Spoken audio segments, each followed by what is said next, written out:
Вот смотрите, друзья, звук мотора, слышите, как тарахтит?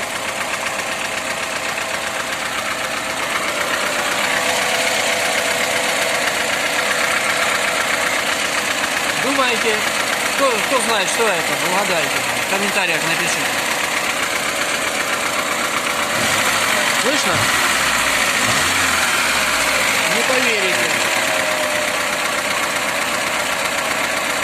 Снимаем ремень генератора, и все становится на свои места. Как пчелка урчит. Генератор приплыл. Подшипнички там уже.